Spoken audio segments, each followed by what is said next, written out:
A very warm welcome to all from me, Raga Olga de Silva, or Totally Out Now, as you know me. I'm the co founder and director of Speaking Minds, India's largest international speaker agency, representing speakers and content from all over the world. These are speakers who are out of the ordinary and who share adaptable, actionable, and real life experiences. Now, we've taken you to the other side with so many of our talent: Nandita Das, Lisa Ray, Milind Soman, Karen Jacobson, remember the Direction Girl, the Siri Girl, Mark Ingalls, Madeline Black, Atul Khatri, Tulsi Vagyani, and Ila Arun, and so many more. Now, today we have someone amazing, someone who breaks all stereotypes: war, frontline, woman. So it gives me immense pleasure to invite Sue Turton. So, I how don't are think you? I'm very extraordinary at all, Raga. That is extraordinary when people who are extraordinary say they're not extraordinary, isn't it? So where are you? I want to see, where are you? Yeah, I'm really lucky. I mean, I've been stood out on my own for all these months like everybody else, but I am sitting on the River Thames on a barge that I live on. So, I have lots of geese and ducks and swans to talk to at least every day as they swim past, and the tide goes up and down a couple of times a day. So you're in a different kind of war zone, isn't it? Well, yeah. I mean, there's nobody shooting. There's nobody shooting, or there's no gunfire here. But I mean, everybody's going through their own personal war at the moment, are they? Sure. With what's happening, and they're all trying to survive in whatever way they can. Sure. So one of the questions I always ask you, Sue, and I know that you have asked you like this 100 times already. So it keeps cropping up for me, and I keep thinking, why would a TV presenter like you, in a glamorous, that's how I saw you, years and years ago as well, glamorous presenting role, why would you don that helmet, which I want to see, obviously, and get shot at, for instance, by ISIS in Syria? Why would you even do that? So I've been in TV news pretty much over 30 years, and I think as a journalist, if you're going to keep going, the one thing that makes you want to keep going is you believe that the stories you're doing are important. You have to give your life to it if you're going to get really stuck into important stories. And I came to war journalism quite late on. I'd already been working for Channel 4 News for 12 years and other stations before then, doing all sorts of different stories, covering different areas, whether it was documentaries, breaking news, in undercover, sports news, different areas. And I thought, I could do this for another 10 years, or I could do what I've always wanted to do, which is go into places where it's life or death, and where you kind of think these stories really matter. And I didn't know how I'd cope, because everybody has an impression as to how they might do if their life is under threat, whether it's on the front line and somebody's going to blow you up, or there's a threat of kidnap or whatever.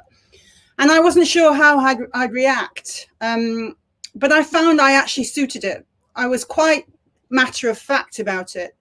And I think the worst thing when you're on the front line is if your imagination runs riot and you think, oh no, what could happen here? If you don't think like that, but you just think very matter of factly that I need to get from here to there, it's very dangerous. So what's the most sensible and safest way to do that? Let's get all the advice we can and hook up with the right people, and then we should be fine. If that's your brain, then I think you'll do okay. And just one other sort of line that I often say, and you've heard me say this many times, people say, but you're a woman. Yeah. How come you are brave enough when some men aren't? And I always reply the same way, that quite a lot of women in their lives have had to face scary places, scary people. They might have been bullied. They might have been attacked. They might have had to deal with things in their home situation that took a lot out of them. Sure. And you find that sometimes it's those women who might not look like they can cope with a dangerous situation that do the best. Sure. And it's the guys who are big and strong and look like they will be fine, and their imagination runs riot, and they say, I'm not going any further, I'm going the opposite way. But so women are known to be far more resilient than men, right? I mean, I know of so many stories where people say, "I'm an alpha man," and they're put into situations, and that alpha manhood, I don't know where it disappears. But They fail.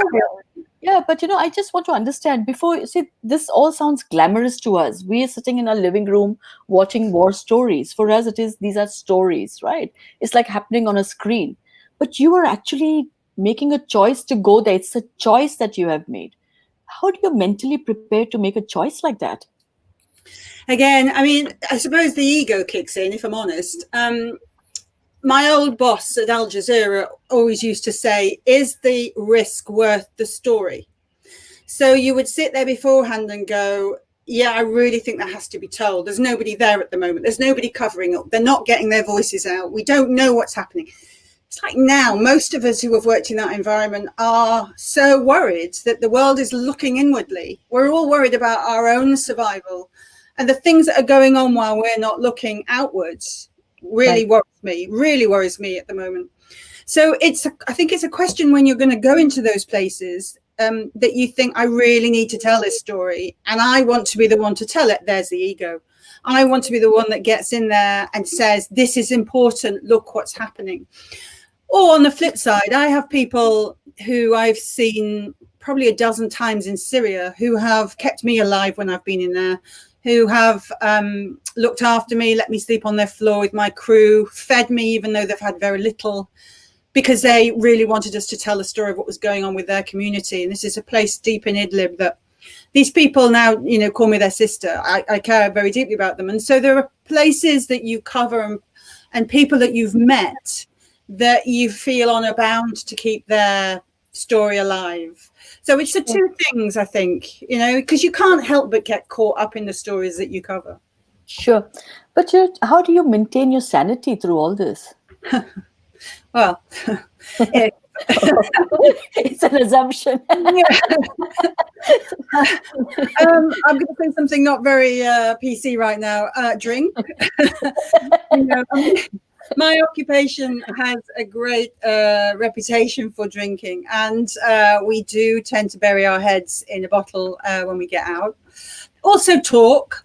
I mean, the one thing we are very good at is when we get around the table, coming out with that lovely line, yeah, but when I was in such and such, and it all becomes a bit of a one-upmanship. But it helps to talk, and it also really helps to talk to people who have been in the same situation. Sure. But so we will go to people who have also covered topics. Sure. So journalism was a very safe place, right? For years and years, when the media went into conflict zones or war zones, you were protected in a manner. But we have known over the years that you're not protected anymore. There have been cases of kidnapping. There have been cases that happened with you in Egypt, for instance. We'll talk more about that. But then how do you make that choice? And I'm coming back to my original question.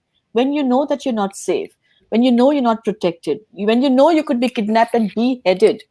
So what is that drives you to make this choice? Again, you know what? When my colleagues have been beheaded or killed, and I don't think there are any of us that have been in these environments where we haven't lost people who we care about.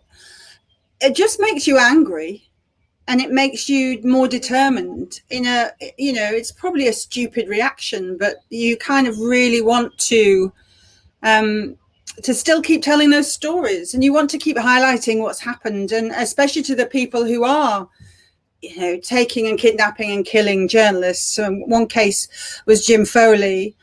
ISIS murdered him. It didn't make us all run for the border. It made us all really want to keep saying what was going on and exposing what ISIS were all about. So yeah, when it becomes personal, you do have to watch yourself, because that sometimes means you make decisions and you do take risks that you probably shouldn't take. Sure. I remember when a friend of mine who I'd worked with a lot, Tim Hetherington, who was in Misrata, and I'd just seen him before he left. He'd been in Benghazi. This is all in the Libyan uprising. And Tim was in Misrata, and he was killed there. And I remember being in Misrata very shortly afterwards and needing to go to where he was killed. which is probably not a very clever idea, but I just sort of felt, I wanted to see it. And that was that was too close. That was too personal, really. So, there is an element that you probably become a little bit more gung-ho when something like that has happened, rather than the opposite, strangely. Wow. So you've had close shaves with what we call death, right? Yeah. So I remember that, it's, I mean, I'm going to ask you lots of questions around that, Sue, as you know, but my question to you now is that Iraq experience that you shared. Can you share that? Can you share with us? Because every time I've heard that, it gives me goosebumps. I think, Sue, are you for real? How could you then go back after that experience? Yeah. Just quickly, one of the guys that I was with on that experience, I was talking to the other day, and he said exactly that. Yeah. So, well, briefly, I was covering the conflict in Iraq, really close to the Syria border, and with ISIS. And we've been taken up to the top of the Sinjar Mountains, which I don't know if you remember, but the Yazidi community was stuck up at the top of the Sinjar Mountains. And there'd been this helicopter rescue where a lot of them had been lifted off, and it had got a lot of publicity. But this was a few weeks later, and I was talking to the Yazidi commander down at the bottom of the mountain about this. And he said, look, we've got so many families still up there, and ISIS is cutting off the mountain, and they've no provisions, and we desperately need the help of the international community. So he said, I've got a helicopter from the Iraqi military coming. Will you come up to the top and report it? And he said, well, just be a few hours. So I didn't have a cameraman at the time, so I was filming myself and my Iraqi fixer, and we had two security guys with us who are kind of like our security consultants. So we got on the helicopter and we went up there, and the commander said, come down to my frontline position, which was kind of halfway down the mountain. So we went down there and we were filming. And I remember that we got to close to the front line, and we started filming, and there'd been an RPG attack, and a suicide bomber under the RPG attack from ISIS was trying to take the base.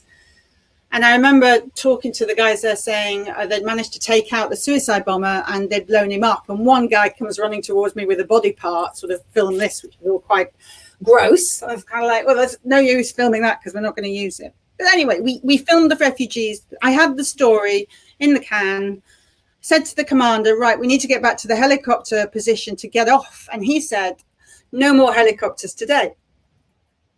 Now, whether he knew that before he brought us up there or not, we're not sure. But it felt like he wanted us up there so we would keep telling the story of what was going and we wouldn't just disappear.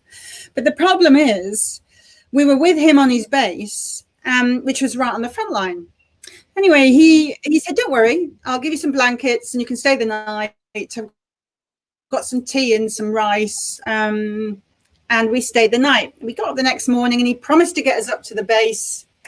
And unfortunately, just as we were about to leave, they started shelling his base. So, I mean, they really were. We were in the spread of their tank fire. So we picked up our stuff, our flak jacket and our helmet, and we were running out the back of his base.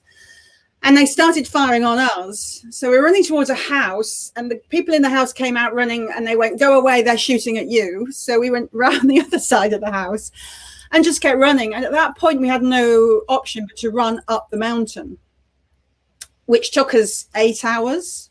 And by the time we got to the top of the mountain, there was snow. It was that cold. It was middle of winter. We get to the top there, and the Peshmerga military who are up there say, we can't give you anywhere to stay apart from a corner of a tent where we've got some of our weapons. So we go into this tent, and there are RPGs and AK-47s and stacked up alongside of us. And there are some blankets in there. So we huddle down for the night, get up the next morning, no helicopter. This carries on for about 5 days. And at this point, we were actually quite worried, because at one point the commander came into the tent and said, we're running out of ammunition. And we're quite worried because ISIS has got these bulldozers and they're pushing up new roads up the Sinjar Mountains. So at this stage, it became a little worrying. So much so that my security detail were looking at the AK-47s in the tent, and they said, look, we should have a conversation here, because if the guys in black coming through this tent, we haven't got any choice, really. We're going to get taken, because even if we shot back, there's nowhere to run to, because they will have overrun the mountain. So they said, does anybody want to get taken alive and end up in an orange jumpsuit? And at that point, we all said no. So the decision was that if the guys came into the tent, then we would have to shoot each other. Now, it's one thing saying it, it's another thing actually doing it. Yeah. But that was the conversation we had. And the postscript is 2 days later, they managed to get a helicopter up to us and take us off the mountain. But that was 2 days of thinking, that's a possibility. This wasn't in the plan, basically. Yeah. So the audience who are watching this and who are engaging with us, just understand this. For us, it is a lounge kind of a access to what's happening out there. But these are frontline people who actually experience something like that. I mean, this is not just about death. It is about just waiting for something to happen, which is so uncertain. And, it's like somebody's telling you, I'm going to hang you, and you don't know what's going to happen, right? Yeah. And after that, Sue, after that experience, you still go back, and you go back, and you go back. So is that insanity? Is that ego? Or is that Sue Turton? Well, I haven't been back for a while because of what happened in Egypt. It's sort of, it put the, it sort of put the kibosh on quite a lot of my travel.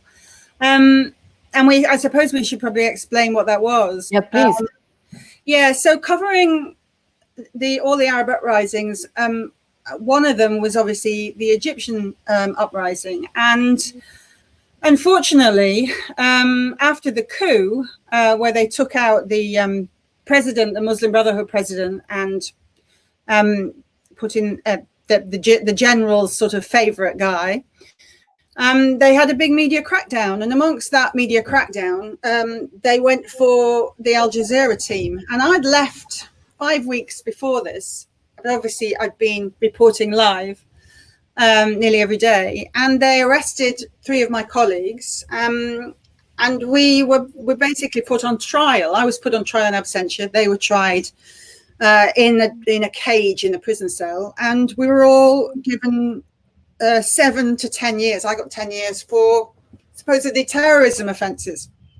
Now, we went through that court case thinking they were going to come up with some sort of trumped up evidence, but they didn't even do that. I mean, I don't even think they thought they'd have to show any evidence, because I think some trials in Egypt last about 10 minutes. But because the world's media descended on the courtroom, they kind of had to go through this ridiculous kangaroo court. But there was nothing for us to argue against, because it didn't really show anything that was of any note. But unfortunately, I still have that offence, that charge, that conviction hanging over me. So there are still quite a few countries, as well as Egypt, that I can't travel to. And it really became quite clear that it's very difficult to cover that area without being able to go to even countries like, the United Arab Emirates, who are friends with Egypt. It's just too much of a risk.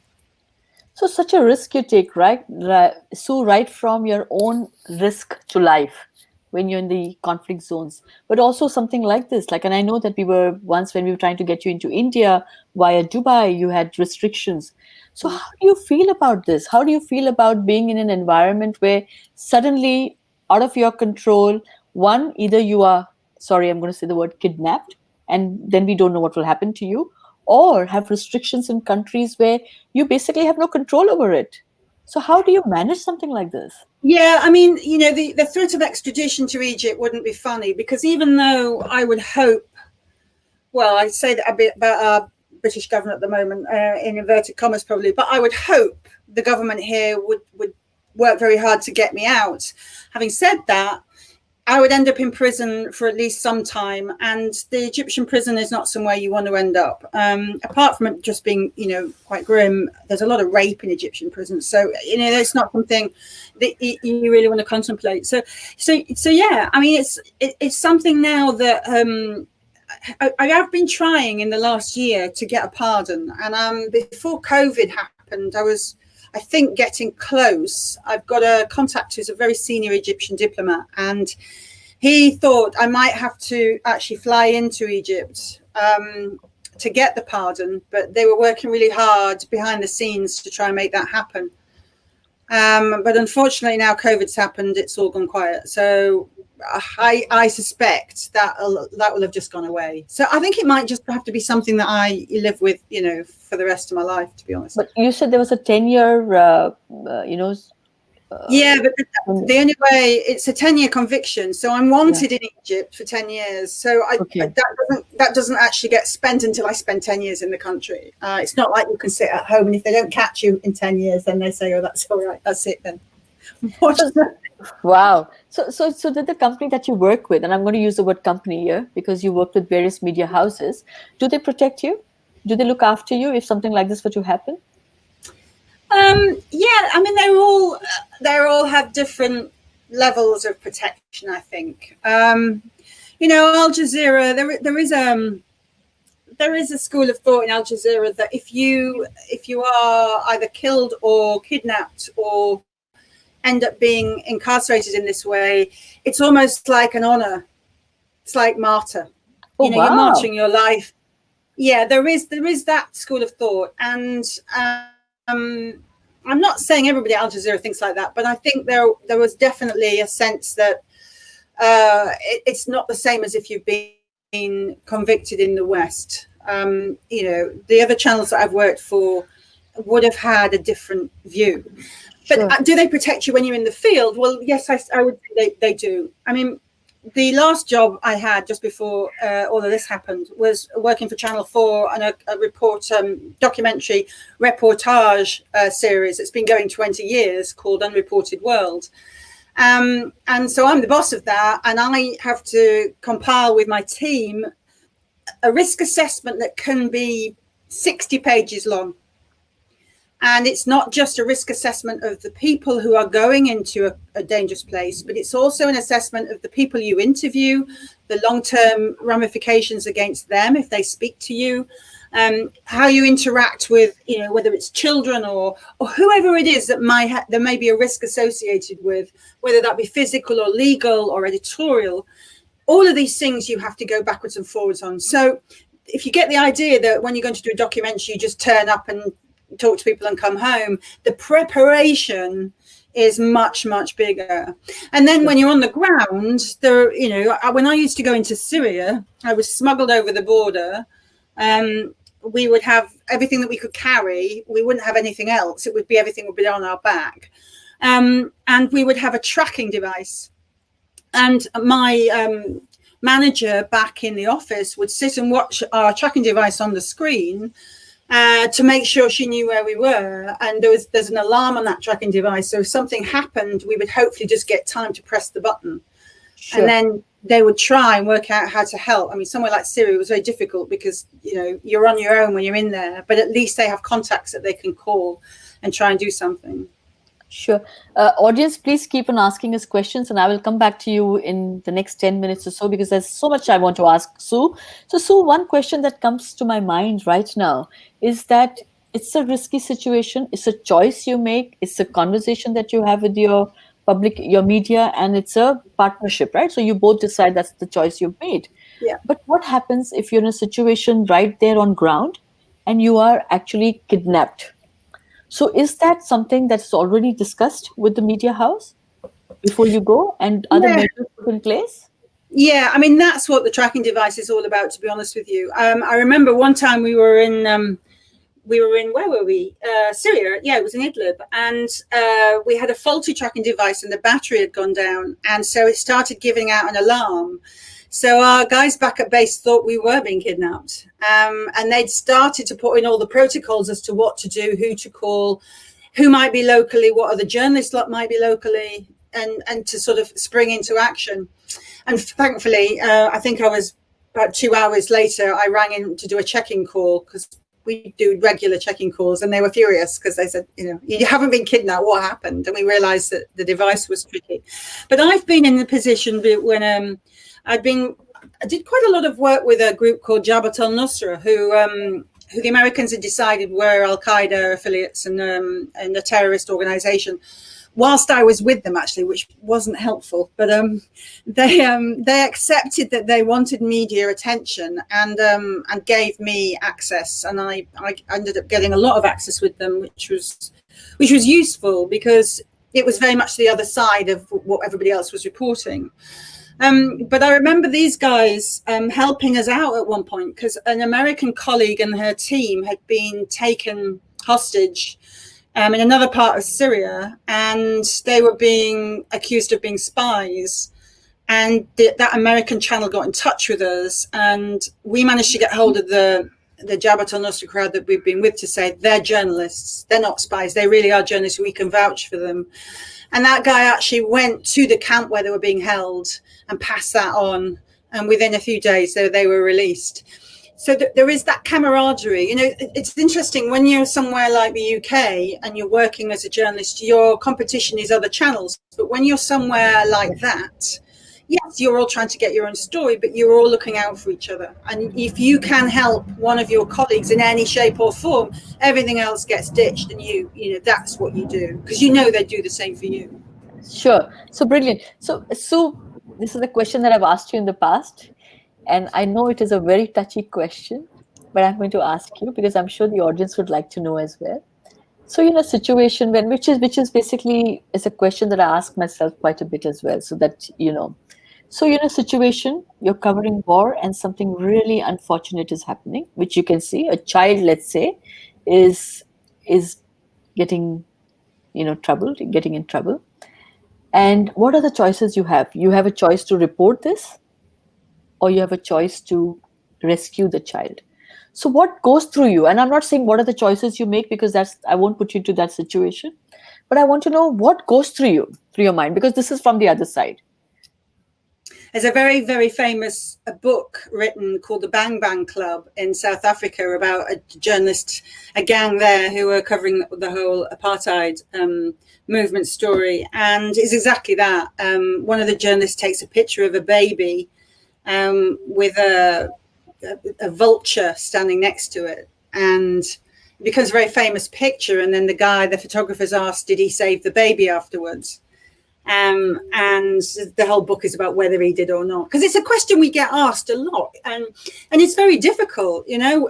It's very difficult to go into a situation and not be human. You know, we're not robots, but there's a balance to that, and the balance is I am sent somewhere at a great expense to the channel to go and get the story. And I say expense because, you have all of that security detail behind you. You have all of that insurance. You have all of that effort to get you right into somewhere. If you just, as soon as something happens, ditch your tools and go off and become a medic or whatever, because we're trained to at least have some basics of medic, then you are kind of letting them down. But you're human. So I would say you try and do both. You try and cover it in such a way, but if there's something you can physically do to help, especially kids, but if there's something you can physically do to help, you're not gonna not get involved. It has to be a balance, because it's like giving all your supplies away and then realizing you can't carry on. You go into somewhere like an earthquake or famine, and you have supplies because it's the only way to keep you going, and your heart's going, I've got to give these people what I have. But you could give away all that you have that will help one person or one family, and then the reporting, which would have helped the whole community or the whole country, then has to stop. Do you know what I'm saying? There has to be some sort of balance. The one thing I did get involved with, and again, this will be frowned on by some of my colleagues, but the family I was talking about in Syria, the community doctor who I stayed with, they were so desperate for baby formula because they were feeding their newborns cow's milk, which is making them very sick, and baby medicines. The doctor was trying to use adult medicines, which are out of date because quite a lot of the stuff that they were sent by the NGOs was out of date. But he was chopping up these pills to give to the babies or the kids because he didn't have any baby formula or any baby medicines. So when I came back, I put on the website the letter that he wrote, all the things he needed. And the reaction was enormous. People from all over the world just wanted to donate stuff. So one of my friends said, I'm taking this off your hands and I'm going to do this. And we managed to get 2 big Pantechnicon trucks full of this stuff. We got it to the border in Turkey. The Turks then hung on for it for weeks because they wanted some sort of backhander. But eventually it went in and we managed to get it, because usually that stuff would have just been taken over the border. But we managed to get one of the rebel commanders to come and escort it all the way to their community. Which was a drop in the ocean if you think about how many years that country's been at war. But at least it was a one helpful drop that that I could help with.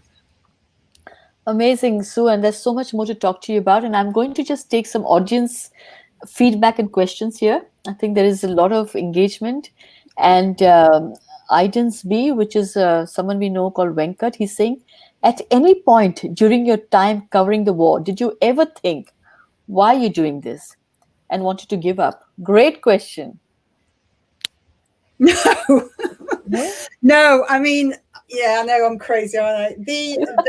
There are a lot of my friends who put a lot of pressure on me, to say, look, enough. In fact, my first posting was Afghanistan, and quite a lot of them didn't really want me to go there. But then when I became this roving correspondent that was covering conflicts all over, yeah, a few of my friends were questioning it. And so, I can see their point, but, sadly, I don't have parents. They long passed. And my brother just thinks I'm nuts. So, I'm not really letting anybody down. And no, I mean, if the call rang today and said, do you want to go to Yemen? There is only one answer. Yes. You're crazy.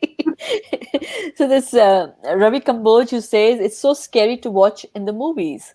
Can't imagine in real life. So why do you keep going back?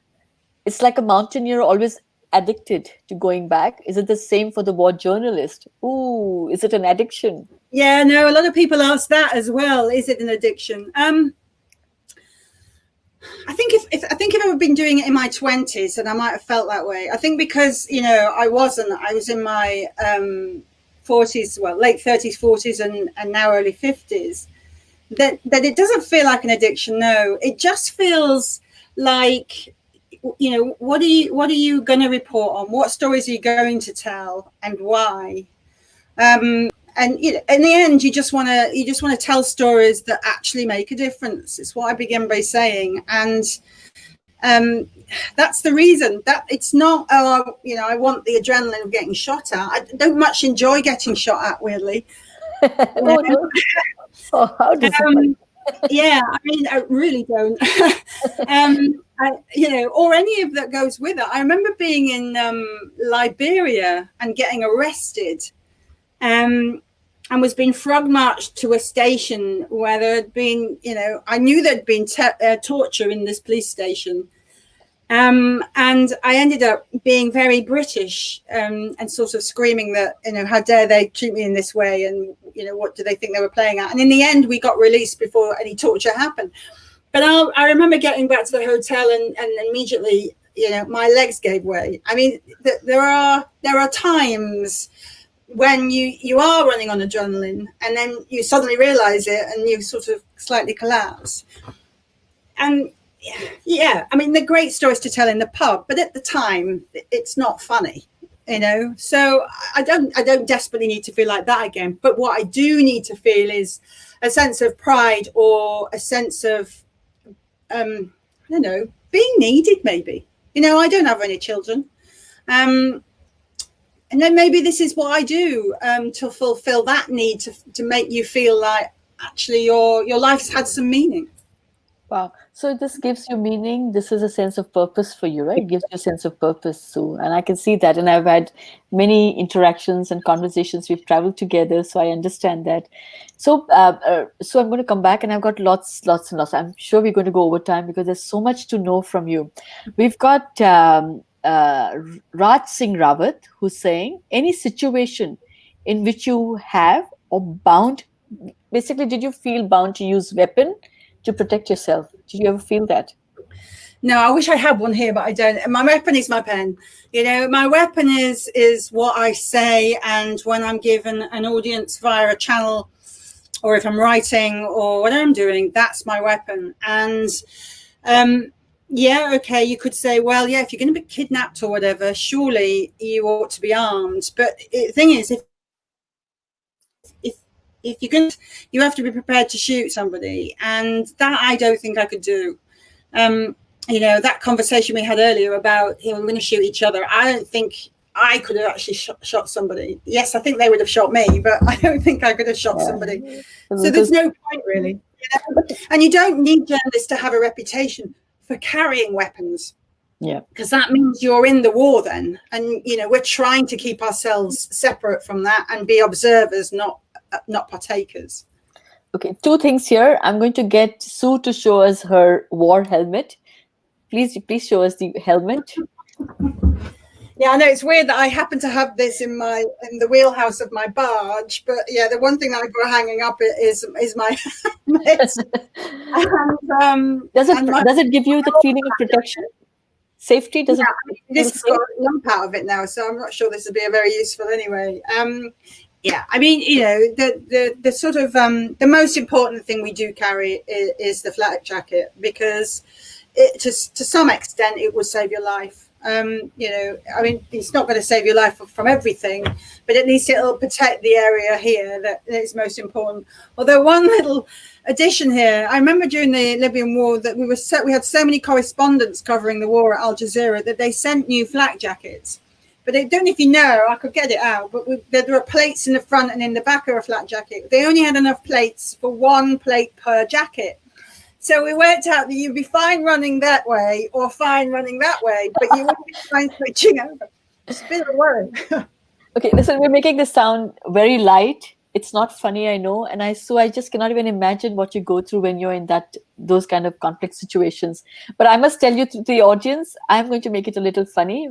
I will never stand next to Sue because Sue is 5'11" and I am half a size. So this is the first time I'm actually on par with you, isn't it? First time ever. See, I'm standing. I'll go a bit lower. How's that? I'm standing and Sue is sitting. Okay. You know, on that point, you know, my old boss, when I was first talking to him, said, I can't send you to war because you're too tall. It's like, what are you talking about? He said, so that brings me to my next question, Sue. One, you're really tall, right? You're really, really tall anyway. And that's like really tall. For me, you're really, really tall. So does that help you in your job when you go to these conflict situations, right? That's number one. Number two is, have you felt the need to ever, you know, disguise yourself or hide away because of that height when you're so visible? Does it help? I don't know about hide. I mean, to be honest, being a woman sometimes I think helps because you aren't forgotten. You know, I mean, being a tall woman, maybe that's even better. But when you rock up in the front line and it's just men everywhere, and you're right there at the front, and you're tapping a commander on the shoulder saying, you know, give us an interview. They don't forget you. They often want to protect you. If you can get them past that, then they eventually want to give you the very best, you know, access, which is incredibly helpful. But I don't know if it's been a benefit. Maybe not. I remember when I got measured for a burqa in Afghanistan, a colleague of mine said, we can't send you because they'll charge you a fortune. So he says, I need to send somebody about your size. So he sent his security dude who was about 6'2".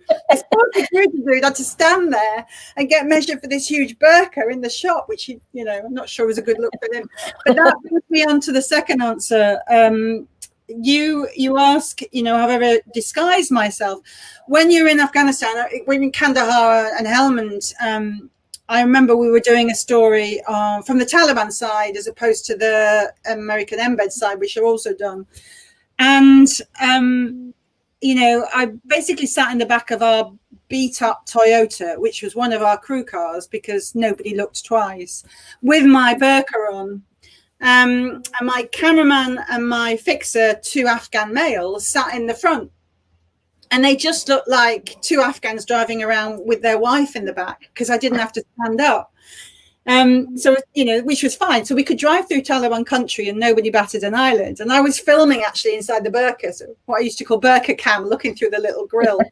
And that was fine. As soon as I got out of the car, they knew I'd give myself away, not just because of my height, because most Afghan women are quite diminutive, but because of the way they walk. Because, typically me, I'm striding along, they shuffle, they really walk in that way. So it was a problem once I got out the car. So I pretty much had to stay in the car, but the disguise was great in the back of the car. Amazing. So there's a question from Patrick Chetri. He says, what tips would you give journalists who don't report to be a voice for a country, but are spokesperson for the ruling parties? Okay. So what tips would you give a journalist, basically? So the journalist is working for a ruling party? Yeah. Wow. That's a toughie. Because in my world, if you're working for a ruling party, then you're not really a journalist, you're a spin doctor or you're a PR person. Now, Patrick might find that a bit appalling, and maybe we'll get another note from him, because in the end, journalism for me is all about being, not being in somebody's pocket. It's been trying to give a very fair, down the middle kind of opinion of what's going on. And as soon as you become an employee to give that one side, then that's not really being a journalist. That's being somebody who takes the message and pushes that one side of it. So sorry about that, Patrick. I'm not sure I'm the right person to give you any sort of tips on that. But so that's a very good point, right? It's it's an employee versus neutral opinions or journalism that you do, right? And journalism has to be about a neutral, balanced view. Now, Patrick, I hope that kind of answers your question. If you have any more comments on that, please feel free to write to us. Now, Sue, I'm going to make this a little lighter, and I'm going to come back to many years back in Oxford, when the famous story that made the rounds, where your bottom got pinched in the middle of a live interview. Please tell us more about that. I mean, this audience you must listen to, because this is in modern times in this country, and we're talking about bottom pinching. And how did you manage that, and what happened? Yeah, they've even got a word for it here called goosing. They all said I'd been goosed. Yeah, it's terrible, isn't it? Yeah, when this happened, because it made the front pages of lots of newspapers. In fact, it hit all the newspapers, even the Sun and the Daily Mail did stories on it. I always thought this was the one thing I'd always be remembered for. And then, of course, I got convicted of terrorism in Egypt, and it all went out the window. However, at that time, it was ridiculously a big story. And it was, I was just covering the floods in Oxford, doing a live report in my wellies, walking through the water. And you can see there's a guy walking up behind me, and I had no idea he was there, but the audience obviously completely could see him. And then he got closer and closer, and then he just grabbed my bum and carried on walking. And I don't remember a lot about it, but apparently I just kind of looked up and almost tutted and then carried on. But it became, quite a story. And the local police commander was a woman, and she rang and she said, "Do you want to press charges?"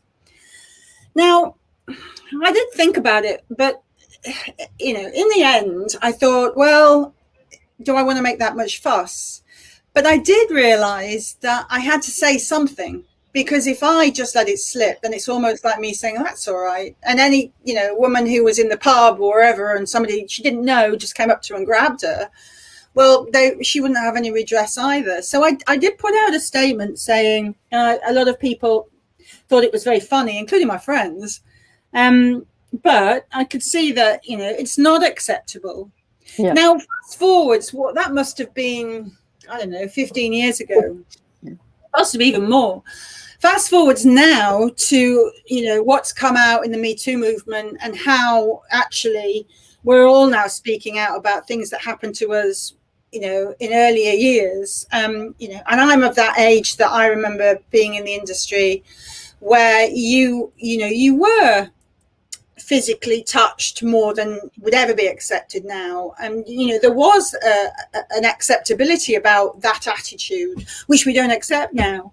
I think if somebody got pinched live on air now, there would be no question that there would be an absolute investigation. So I suppose what I'm saying in a good way is we have evolved since then.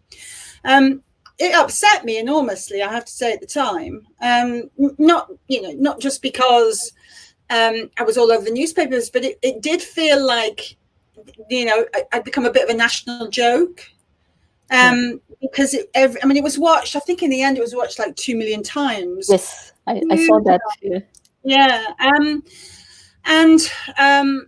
Funnily enough, the papers to start with are very sympathetic, but as usual with the newspapers in the UK, they put you up as a hero 1 minute for carrying on and plucky journalist and didn't let it stop her. And then the next minute, when we put the statement out saying this is a bit off, they then went for the juggler and who does she think she is, and get over yourself, and women in Italy have much worse to deal with, and all that kind of stuff. Yeah, sure. I mean, you can't win. As soon as you put your head above the parapets in the UK, you'll get it shot off. That's what happens. No, sure, but it also highlighted to me, Sue, that how we have as women put up with so much of stuff, right?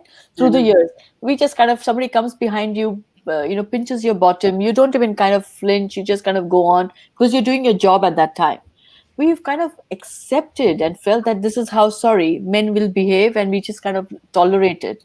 And thank you to the Me Too movement that's changed. But also, I think things have evolved, things have changed. And what I would like.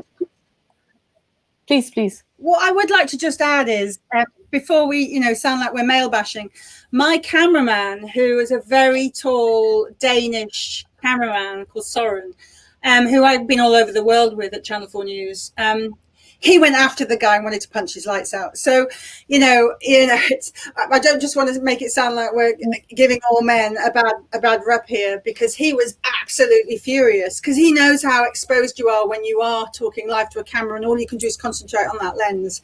And this guy had just kind of abused that. So good on him. Sure. So, we talk about, I come from a certain community, LGBT community, and we talk about allies.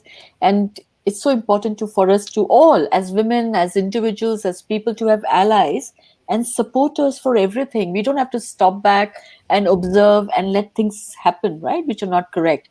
So in your case, your colleague helped you, supported you, and that's all we need for anything in life. And I'm so pleased that you have someone like that. Now, I'm going to say Richard Brumfitt says she was the ultimate professional, didn't even flinch. And, that's brilliant. Patrick has thanked you for the good tip. Patrick says she's given a good tip, and journalists know their job in India, most of them are puppets. So sad. It is true in the media world in India that, especially if you're working with the government, so that happens. Dave says, what's for breakfast tomorrow? We're going to come back to that, Dave, very soon. Yes. Before we come to that, Dave, I have this conversation, and I want to talk about that because that's the most interesting part of this conversation. The next thing that I want to ask you, Sue, is about India, your love for India, the the undercover investigation that you did with the call centers. Can you just share more about that?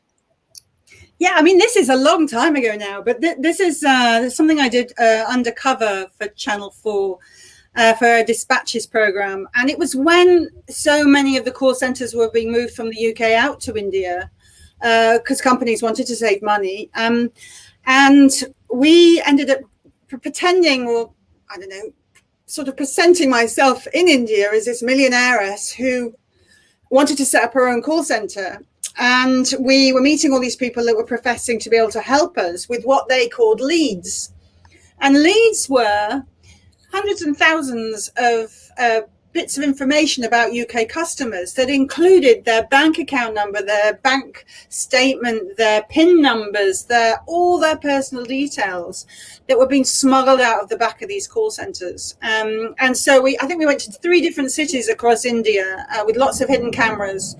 And as I say, there was this woman who, I think I was called Susie Turtle. My company was called Susie Turtle Consulting. Yeah, because we thought if we wouldn't forget and get it so wrong that people would go, hang on a minute, what did he say? And it was close enough. And yeah, I mean, we managed to collar all three groups of people that we talked to, because, this is dangerous. I mean, not just giving it to another person who wanted a separate call center, but criminals would have loved all that information. And in the end, I think it was a court case, and the prosecutor wanted us to go back to prepare in court. But the thing about journalists, I think, usually you let the journalist speak for itself, and then it's up to the prosecutors to come up with the evidence and, chase down the people that you've exposed. So, it went very well. Long time ago, Raga. You've got good memory. Yeah, I do. I know. That's my age, I think. We have one of the other talent we manage called Ila Arun. She's amazing. Next time she's in UK and she's performing, we must connect her to you. Ila Arun is here. She says, hats off to you, Sue. Very challenging job. She's one of the biggest names in folk music in India, and she's working this year. So that's a big thing. And yeah, absolutely. She's amazing. She really is. And she talks about topics about women and stuff. And she does a lot of theater in England when she comes here with her troupe. Now, Dave, hey, what's for breakfast tomorrow? And food and soundtrack. And we have to talk about it because, my dear friends, in lockdown, when some of us were just waiting for the lockdown to end, Sue has been doing something super interesting. Sue, please tell us more about it. Well, I mean, it was super interesting because, like everybody else that lives on their own and is possibly also single, the days just go on and on and on. And, I was getting fed up. My friends will Zoom me or call me or whatever. But in the end, every day is just about working out what you're going to do for yourself. What are you going to eat? What are you going to exercise? Are you going to do any work? And so I started to think, oh my God. And also, I'm one of those freelancers in the UK that the government's offered no assistance to at all. So it really felt like we'd been forgotten. So I just wrote this tweet that said, I had an egg for breakfast. I feel like I've disappeared. If you're single and you're isolating on your own, you're probably feeling the same way. Share your breakfast, guys. And it's just created an avalanche of people who are either feeling the same way being single, or even with people who are living with others. Because I'm not saying, everybody isn't struggling. Whether you're in families or partnerships or marriages or whatever, you might feel like you're driving each other nuts half the time, because this isn't how we usually live our lives. So it's created this gentle conversation every day now that I say again, what I've had for breakfast. Usually it's got an egg in it. And then I kind of mention some music that I put on, because I try and put a track on of some description first thing just to give me a bit of a lift. And people have been sharing, and we've shared all sorts of things. But what I've tried to do is not to make it controversial or antagonistic, or it's kind of hopefully a bit of a hug of a tweet, so that I kind of go, guys, I hear you. If you're out there and nobody else hears you, then get involved in the conversation. And it's a couple of days. It's a couple of weeks now. Or Dave will probably tell us it might even be 3 weeks now. I'm not sure. But every morning I think, do I need to do this again? Are people sick of it? But if I don't do it, I get you've gone missing. Where are you? Which is lovely. And one day, one of the guys sent me a bunch of flowers. But so tell us the first reaction you had. You had millions of likes. Tell us about that. I think 1.7 million it reached. So I think 20,000 liked it and 2,000 replied. Yeah, I mean, I got up that morning. It was a Saturday. I think it was raining, and I got up and I was going to go and do something, and I ended up not leaving my laptop all day, because I thought, if I've asked people what they have for breakfast, I can't not just at least like it or reply to them. Otherwise, they're like, you asked us and you're not even there. So I didn't leave the computer all day. So it kept me, busy. And even today, more. I think yesterday's I got a couple of hundred likes on it, and it's just ticking over. It's just ticking over, and it's not offensive. It's just, as I say, it's just a way of keeping in touch. And maybe people, one guy said he hadn't eaten for 2 days. And we went, oh my God, why not? And he said, well, I'm a cancer sufferer. I can't go out. So people in the conversation all went, okay, where do you live? How can we get stuff to you? Next day, somebody in Devon said the same thing. I haven't got any provisions left. Okay, who's in Devon? Who can look after Lauren? She's out there. She needs help. It's a hug. It's a, look, there's Dave, sort of It's a simple concept. It is. It's a very simple little thing, but it's not going to change the world. But But no, but what is the world, Sue? The world is us, right? Individuals, each of us make the world, right? So when you tweet something like this and you have such a great response and you're able to make a difference to people's lives, and you said meaningful life, right? Whether you're in a war zone or whether you are at home and doing something like this, I think you're making a difference. And to me, that is very critical. I also know as your agency that represents you, Speaking Minds, I remember receiving emails for you saying, where can we send Sue some eggs? You remember that? I was like, okay, I also want eggs. They're so expensive in London, isn't it? Okay, then let me just say, Dave Hay says, such a simple concept that brings a smile every morning and creates a bit of. Okay, so that's true. If you want to follow Sue, where do they follow? Where do they tweet you and hear your egg well, experience? it's hashtag egg news, and my Twitter is very easy. It's just at Sue Turton. You can't miss it. But yeah, I mean, and as I say, just even my friends will pop up and say, "Oh, Sue, we had pancakes today," or whatever. I'm like, "Oh, hi, how are you doing?" It really has brought people together, and it's made me people ring me from all over the world that I know just to check I'm all right, because I think they were all thinking I was going to jump in the river or something. But it really wasn't oh my God, I'm desperate. It really was we're all in this, and I'm feeling this way. So I'm guessing quite a lot of you out there are also feeling it. Yeah, absolutely. I mean, we've got Anupama Bindra who says, wow, that's an amazing amount of response. Obviously, she's responding to your response. And Dave Cantrell, and I hope I'm pronouncing your name right, Dave, says, fun. I read everyone's reply. Hey, how cool that somebody's actually, checking all your responses. But we learn from this, right? So that's one of the last things that I want to ask you before we finish the session is, in lockdown, there are a lot of us who are, like I said, procrastinating. We are thinking about life. We are not doing the things that we are thinking that maybe we should do something, but we're not doing anything. Then there are some of us who are observing other people do something and commenting on it. And it's always not positive, right? And then there is us. We are constantly doing something. And I know that it is not a very easy place to be, because I'm also sometimes I get tired of being positive. Because how long can you be this person, right? Because we're all waiting for something to change.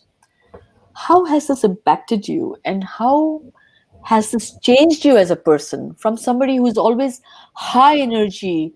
You have an adrenaline rush, right, every time you go into conflict zones, and here you are stuck on a barge in the middle of London. No, I'm serious, and things have really changed for you. So how are you managing that, apart from the eggs news? Do you know, this is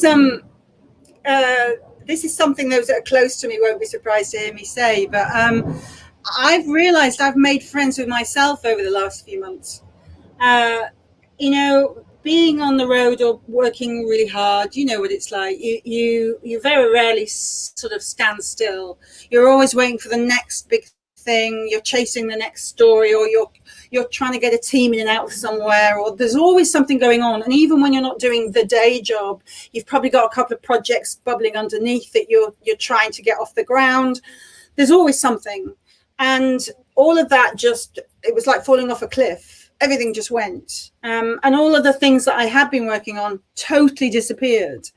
And so, I suppose I did what a lot of people did. I looked for other things. So, tried building furniture. I've tiled or painted or varnished everything on the barge now, probably twice.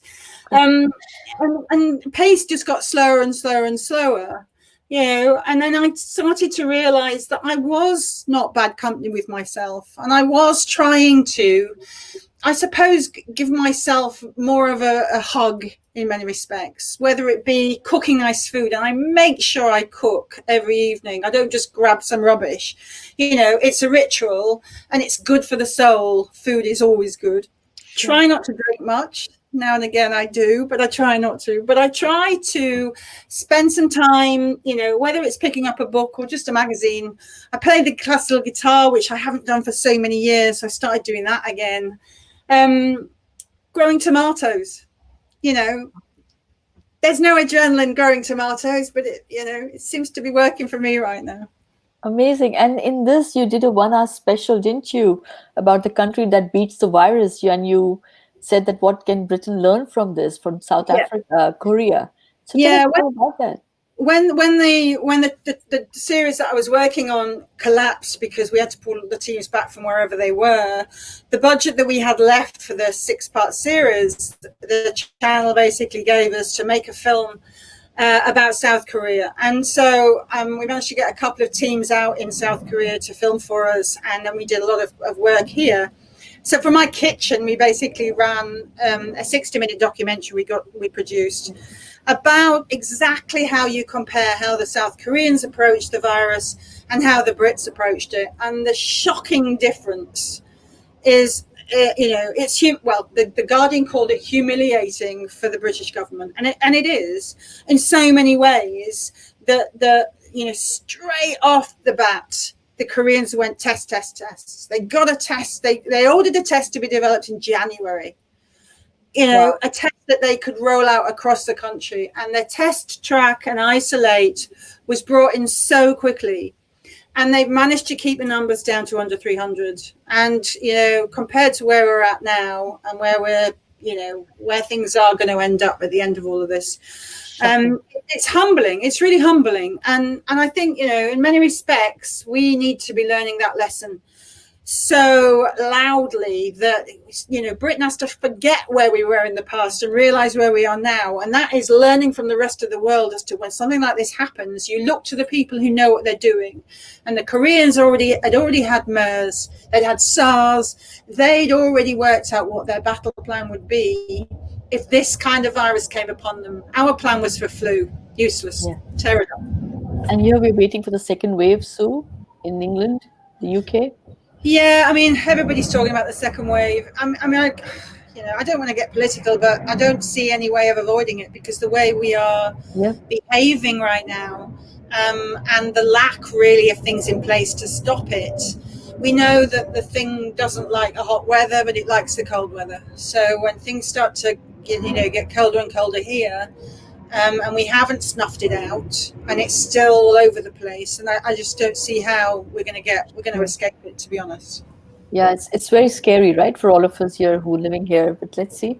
Hey, I've got one question from Louise Farrington, and then I'm going to have one question from me before we end it. And I know we've gone over time, so thanks for your time.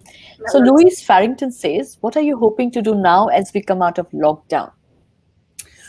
Well, one of the other byproducts of that tweet was the controller of BBC Sounds, which is the podcast and the radio and everything else app that we have in the UK. And he said, can you come up with an idea for a podcast series, an investigative podcast series? So I did, and they liked it. So I'm waiting to hear, hopefully the end of this week, that they're going to commission it. So I'm going to be very busy on that with any luck.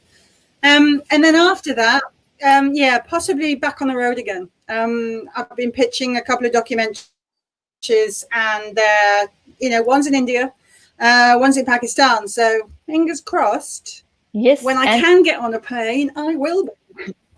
We know that, and Sue is available for talks online, as you all know. And if anybody's interested, please write to us. Sue is the person to talk to for anything that will draw a parallel between the war zone, conflict zone, and corporate life. Now, Sue, one question from me. If you were given an opportunity or a choice, it's not an opportunity, it's a choice of being in the beaches of England, where you have hundreds of thousands on a nice sunny day, or going to war, where would you go?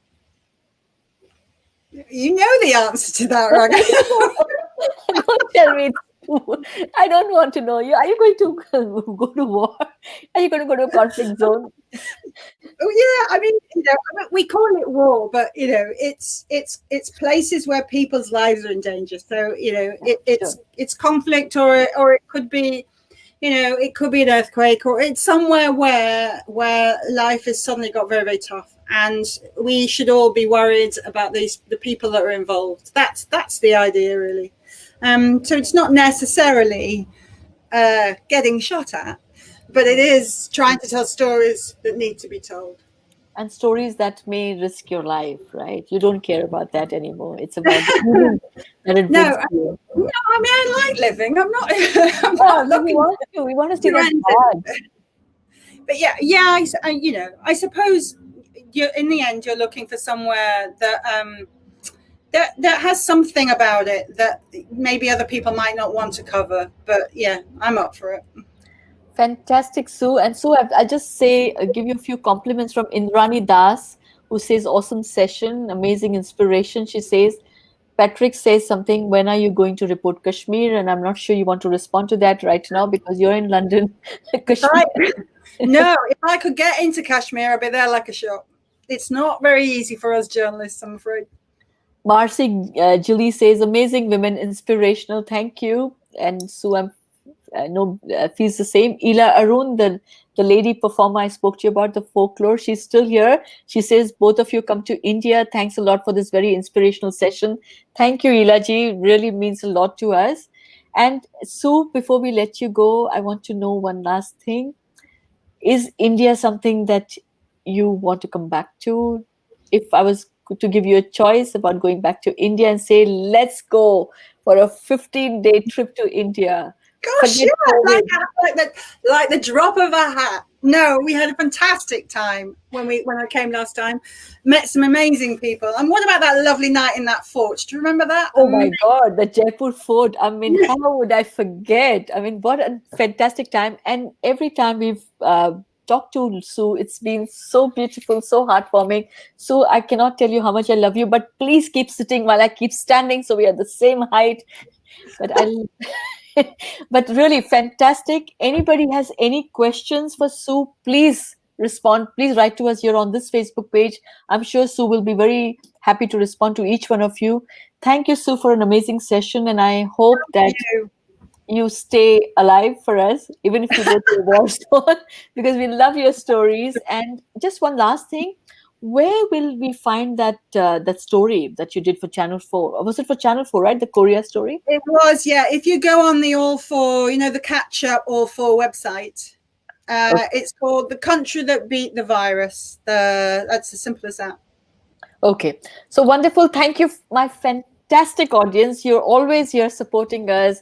Fantastic engagement. Please write to us. You know where to find me, Speaking Minds Global or at Totally Out Now. Sue Turton is available on Sue Turton. Please follow her tweets at least. That's Egg News. Share your photographs of what you do every day, what breakfast you have, what you have for breakfast. Sue, you will keep engaged, right? You'll keep them engaged, right? I will try. Yeah. So thank you very much. And from tomorrow, I'm going to make sure that I'm going to have eggs for breakfast as well. Thank you so much, Sue. Thank you very much. And Nicola Fenton, who is behind the scenes helping us with this Facebook Live. Nicola. Thank you very much. All at Speaking Minds. Thank you very much. My audience, I love you. Sue, I love you more. And we will see you back on Tuesday, 7th July with, do you want to know who I'm coming back with? 1, 2, 3. Manoj Bajpayee. We'll see you at 8:30 India time, 4 p.m. UK time. He's a very big Bollywood actor. For Sue, if you don't know him, Manoj Bajpayee, The Family Man, and Bhosle. We'll see you on 7 July, 8:30. And thank you so much, Sue.